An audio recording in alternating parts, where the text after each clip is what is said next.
사랑하는 형제자매 여러분, 단기적 일상 회복을 시작하는 지금 이 시점에 여러분은 어떤 회복을 꿈꾸며 오늘 예배 가운데 나오셨습니까? 우리가 하나님을 생각할 때 그냥 내 인생에 고장난 어떤 부분을 조금 고쳐주시는 수리공 정도로만 생각하지 마십시다. 수리공은 그냥 잠시 있다가 다시 가야 합니다. 우리는 주님을 나의 집, 나의 안식처로 여겨야 합니다. 내가 날마다 함께 거하며 있어야 할 그곳, 내 인생의 평생을 함께 동행해야 할 그분, 나의 모든 것으로 경배해야 하고 나의 모든 것을 붙잡아 연주하셔야 하는 그분, 바로 그 하나님과 함께함이, 그 주님이 나와 함께 하심을 깨달음이 우리의 삶의 참 회복인 줄 믿습니다. 여러분, 그렇다면 우리가 그 주님과 다시 함께한다? 여러분, 그것이 무슨 의미일까요? 오늘 봉독한 말씀을 통하여서 그 주님과 함께함의 의미를 조금 더 깊이 상고해 보고자 합니다. 오늘 본문의 말씀은 예수님께서 부활하시고 바로 승천하시기 직전의 시점입니다. 예수님께서 곧 다시 하늘로 올라가시는 때를 준비하고 계신데, 여러분 이 모습을 잠깐 보면 예수님 부활하시고 승천하심으로 이 땅에 이제 육신으로 오셔서 하나님의 아들로서 사역하신 이 모든 일들이 이제 마무리되고 끝나는 것처럼 보일 수 있습니다. 그러나 우리 잘 알다시피 예수님의 일이 여기서 마태복음 28장에서 끝나지 않았습니다. 예수님의 하나님 나라 사역은 거기서 끝난 것이 아니라 계속해서 진행되었습니다. 그 일이 계속 진행될 수 있도록 예수님은 승천하셨지만 그분의 몸을 이 땅에 두고 가셨습니다. 그 몸이 무엇일까요? 바로 예수님 세우신 제자들입니다. 그리고 교회입니다. 제자들을 통하여서 예수님은 예수님의 몸 되게 하셨고, 그들을 예수님의 손과 발 삼아 이 땅 가운데 다시 예수님의 일들을 새롭게 시작하게 하셨어요. 비록 육신으로 계신 예수님이 곁에 계시지 않는다 하지만, 그러나 이제 제자들이 가는 그 길에 하나님의 영, 예수님의 영이신 성령님께서 함께 하시고 그들이 예수의 이름을 전하면서 예수님의 증인으로 살아가는 그 길은 예수님이 함께 하시는 길이었고, 예수님의 일은 계속되어 가고 있었습니다. 그래서 오늘 본문은 예수님의 십자가 죽으심으로, 예수님이 십자가에서 죽으셨을 때 모든 사람들이 야, 이젠 다 끝났구나 생각했었던 그 순간, 그리고 그 제자들이 다시 예수님의 일을 이제 새롭게 시작해야 되는 출발점에 대한 이야기가 바로 오늘 본문의 말씀이에요. 제자들이 어땠습니까?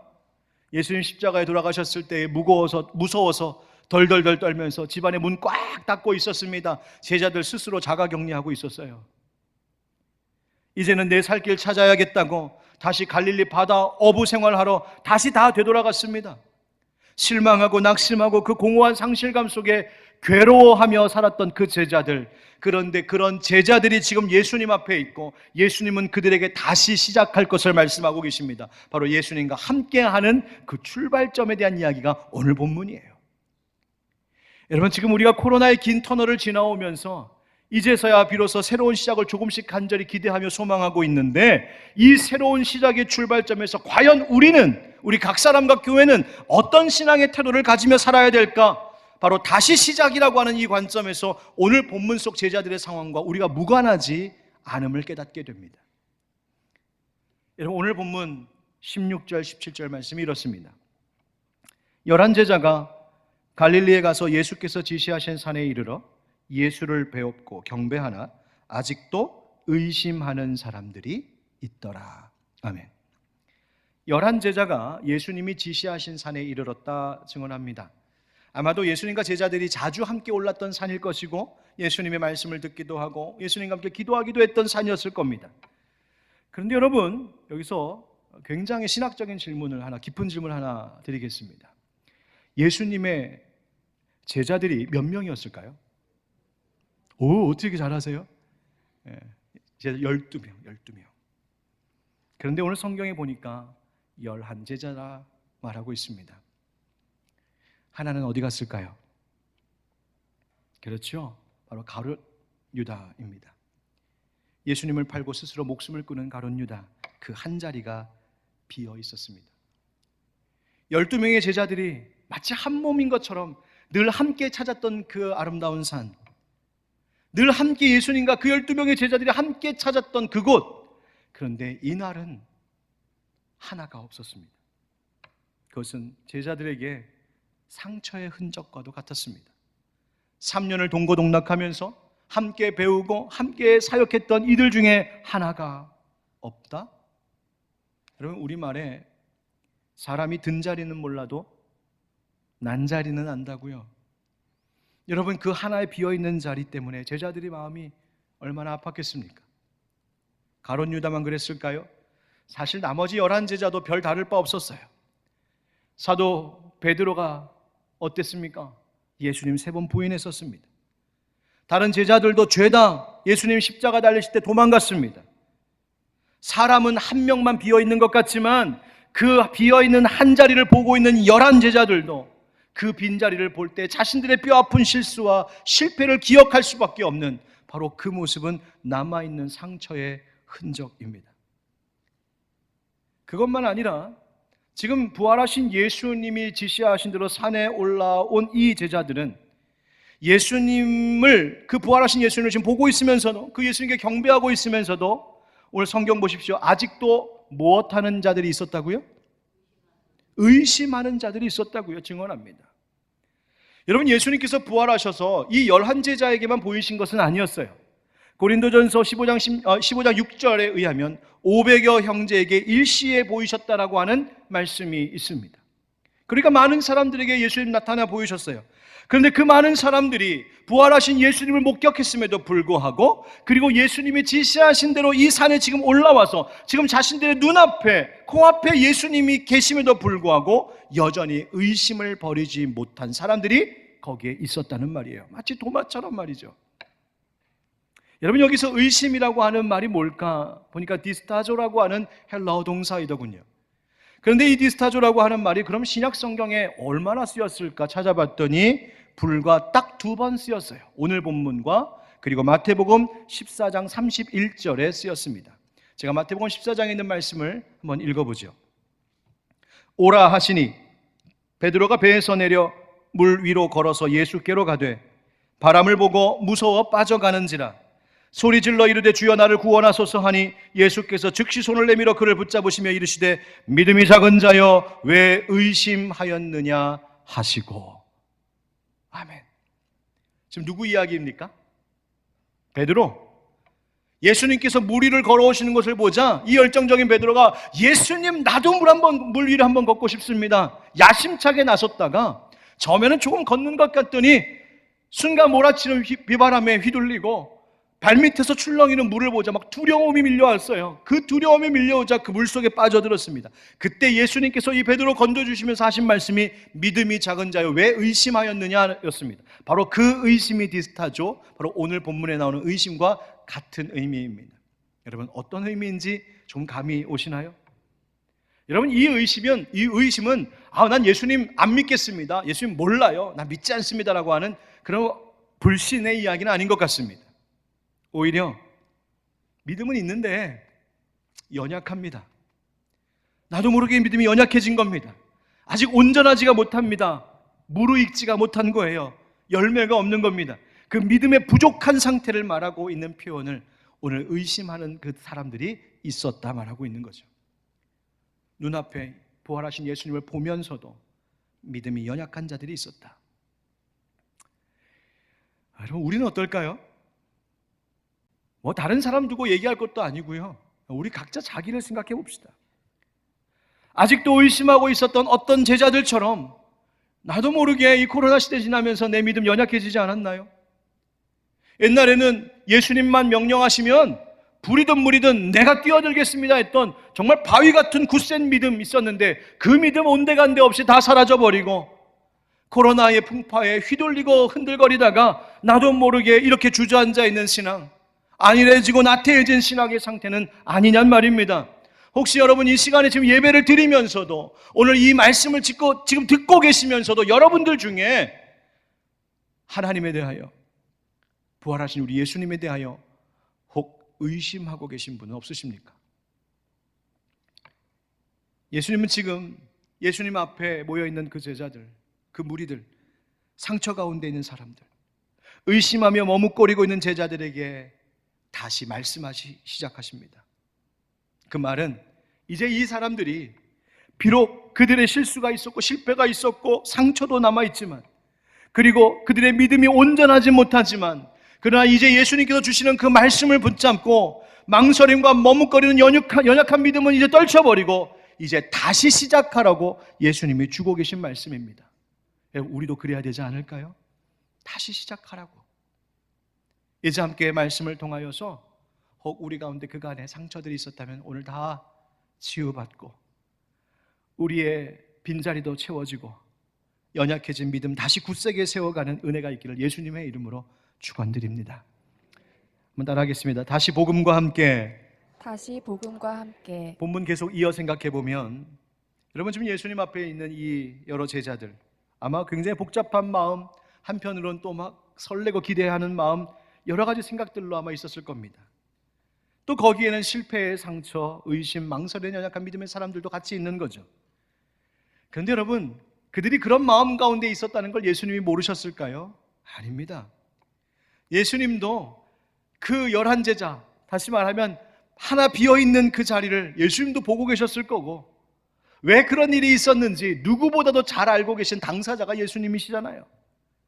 사람의 마음을 꿰뚫어 보시는 전지전능하신 하나님이신 예수님께서 어찌 아직도 의심하고 있는 사람들의 그 연약한 믿음을 모르셨겠습니까? 아마 우리도, 우리의 지금 영적 상태도 우리 예수님 다 보고 알고 계실 겁니다. 그런데 놀라운 것은 예수님께서 그 의심하고 있는 자들을 꾸짖으시거나 그들을 질책하신 것이 아니라 오히려 실패하고 의심하고 있는 연약한 사람들에게 변함없이 소망이 되어주시는 말씀 하나를 주고 계십니다.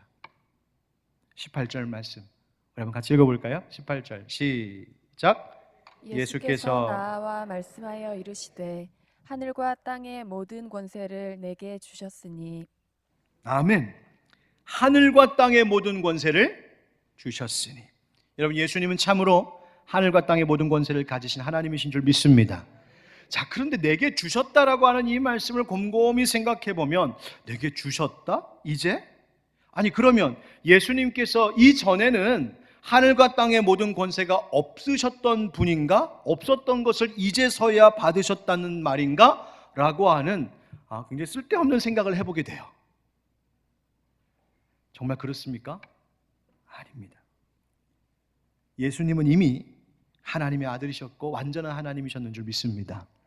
그런데요, 성부 하나님께서 주신 그 모든 권세를 가지셨던 예수님, 그런데 마치 그것을, 그 모든 권세와 능력을 잠시 내려놓으시고 반납하신 것처럼 보이는 시간이 있었습니다. 바로 십자가 죽으심입니다. 마치 아무 힘도 권세도 없으신 분처럼 꼭 도살장에 끌려가는 그 양과 같이 예수님께서 고초를 당하시고 십자가에서 죽으셨습니다. 아무 능력 없는 한 무력한 인간처럼 그렇게 아무 말씀도 하시지 못하고 그저 예수님 십자가에서 피 흘려 못 박혀 죽으셨습니다. 왜 그러셨습니까? 저와 여러분의 죄를 대신 지시기 위하여 십자가 지신 줄 믿습니다. 여러분 믿으십니까? 그런데 이제 그 죽음을 이기시고 예수님께서 부활하셨어요. 그래서 다시 예수님은 하늘과 땅의 모든 권세를 가지신 부활의 하나님, 생명의 하나님이 되셨습니다. 사망의 권세마저 이기신 생명과 능력의 하나님이 되셨다는 말이에요. 바로 이것이 무엇입니까? 복음입니다. 이것이 모든 인생, 모든 영혼들에게 들려주시는 최고의 좋은 소식입니다. 실패와 상처 속에 있는 자들에게 여러분, 이보다 더 큰, 더 좋은 소식이 뭐가 있겠습니까? 하늘과 땅의 모든 권세를 가지신 분, 모든 것에 경배를 받으셔야 될 분, 이 세상에 그 어떤 것도 무릎 꿇을 수밖에 없는 만왕의 왕이신 예수님, 그분이 지금 나와 함께하고 계시고 그분이 내 앞에 계시고 그분이 우리를 돌보고 계신다라고 하는 이 사실, 이 진리보다 더 좋은 소식, 더 복된 소식이 도대체 어디 있습니까? 여러분, 예수님과 다시 함께한다는 것이 뭘까요? 예수님과 다시 함께하자? 그것은 다름이 아닌 바로 그 예수님이 누구신지 알고 그분으로 우리가 죄사함을 입었고 그분으로 인하여 다시 살아 새 생명을 얻게 되었다라고 하는 이 구원의 복된 소식, 이 복음에 내가 기뻐하고 감격하고 감사하는 것입니다. 복음으로 사는 것, 복음 붙들고 사는 것, 복음 의지하며 사는 것, 복음과 함께 살아가는 것이 예수님과 함께 사는 거예요. 여러분, 제가 요즘 새벽기도 본문인 사도행전 말씀을 준비하며 묵상하면서 성령님께서 계속해서 제 마음속에 붙들게 하시는 한 말씀이 있습니다. 여러분과 함께 나누고 싶습니다. 여러분 잘 아시는 말씀이에요. 사도행전 4장 12절. 여러분 같이 읽어보실까요? 시작. 다른 이로서는 구원을 받을 수 없나니 천하 사람 중에 구원을 받을 만한 다른 이름을 우리에게 주신 일이 없음이라 하였더라. 아멘. 아멘. 그 이름이 무엇입니까? 예수 그리스도. 그분밖에 나를 살릴 수 있는 분이 없다. 그분밖에 이 교회를 일으키실 분이 없다. 그분밖에 우리의 가정과 내 삶을, 이 땅을 새롭게 하실 분이 없다. 바로 이 고백 아닙니까? 여러분, 예수님과 다시 함께 걷는 길, 그 길에만 구원이 있습니다. 예수님과 다시 함께 걷는 그 길에 실패를 가진 자들, 상처에 아파하는 자들의 회복이 있습니다. 여러분, 의심하던 제자들처럼 혹시 여러분 어느새 나도 모르게 연약하고 부족한 연약한 믿음으로 아파하고 힘겨워하고 있는 분들 계십니까? 예수님의 능력만이 여러분을 다시 일으키실 수 있습니다. 그게 복음입니다. 다시 복음으로 사는 것이 예수님과 함께 걷는 길이고, 그러므로 여러분 이 말씀을 듣고 계신 모든 성도님들 이제 다시 복음의 사람들로 일어설 수 있기를 축복합니다. 두 번째 따라 하시죠. 다시 교회와 함께. 다시 교회와 함께. 예수님께서 제자들에게 주신 우리가 소위 대위임 명령이라고 하는 Great Commission, 대위임 명령이라고 하는 그 유명한 말씀이 이제 나옵니다. 19절 20절 우리 한번 다시 읽어보실까요? 시작.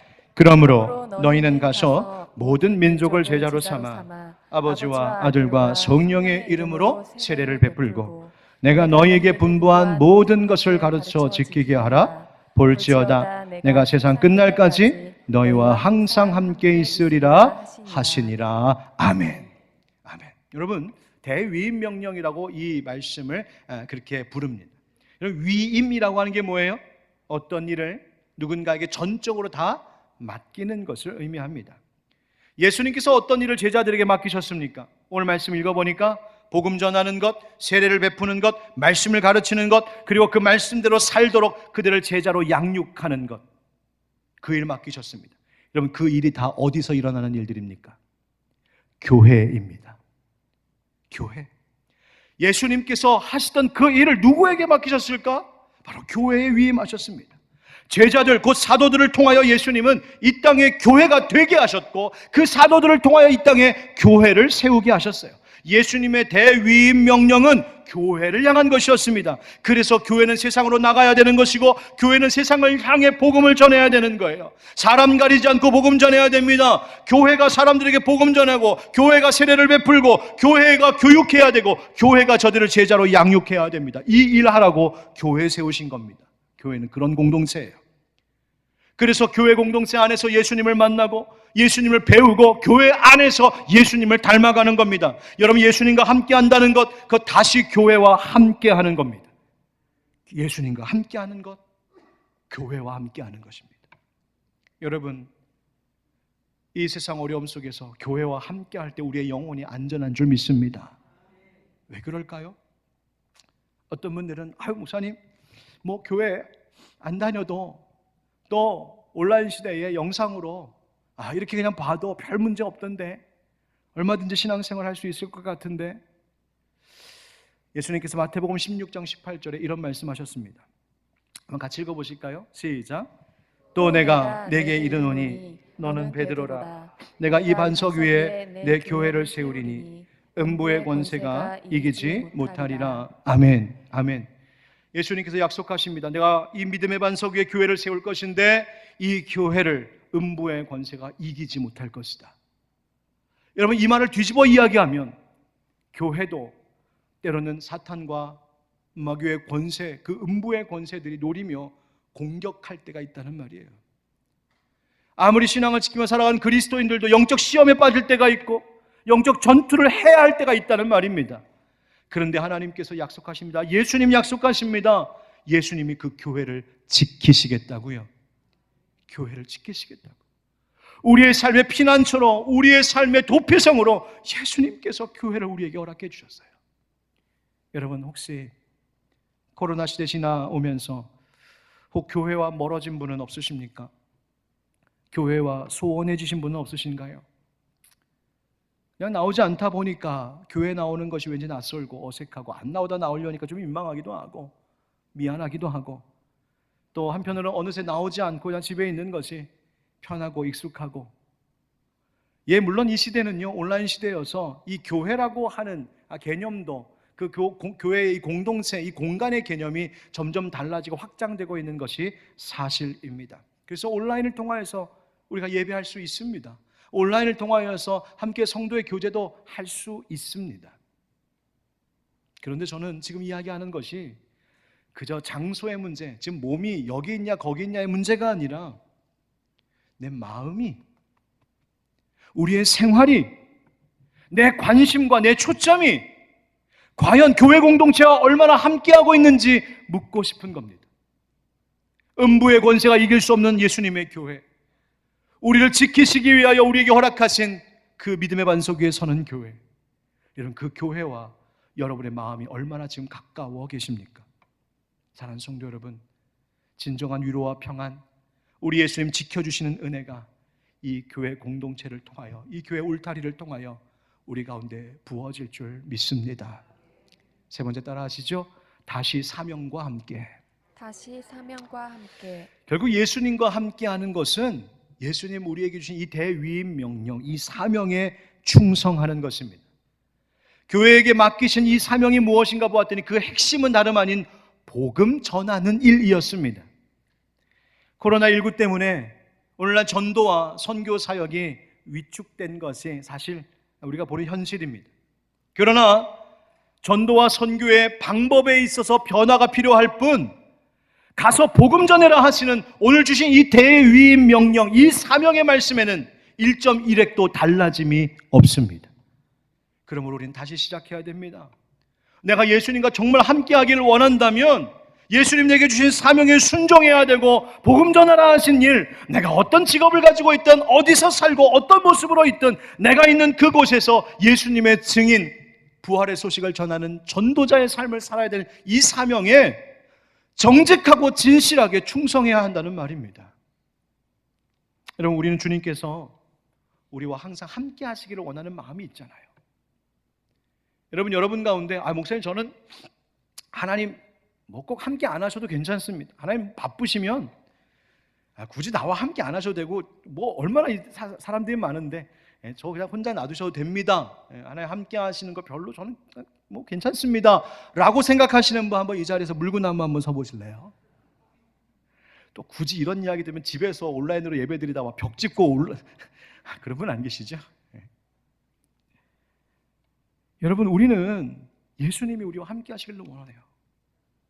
내가 평안한 길을 가든 거친 길을 가든 내 인생이 낮과 같은 밤과 같든 내 삶이 배가 부르든 배가 고프든 어떤 상황에서든 주님 나와 함께 하시길 우리는 간절히 원해요. 그런데 정작 우리 주님께서 함께 하시겠다고 확실하게 약속해 주신 은혜의 자리에 내가 있지 않으면서, 주님이 너희와 항상 함께 할 것이라고 약속해 주신 그 길에 나는 가지 않으면서 주님 나와 함께 하시기를 바란다? 그건 웬 욕심인가요? 오늘 말씀 보십시오. 20절 말씀에 내가 너희에게 분부한 모든 것을 가르쳐 지키게 하라. 볼지어다 내가 세상 끝날까지 내가 항상 너희와 항상 함께 있으리라 하시니라. 아멘. 예수 항상 함께 하시겠다요. 약속해 주셨어요. 그런데 예수님이 항상 함께 하시겠다고 하는 그 자리가 어디일까? 바로 주님 내게 주신 사명 감당하는 자리예요.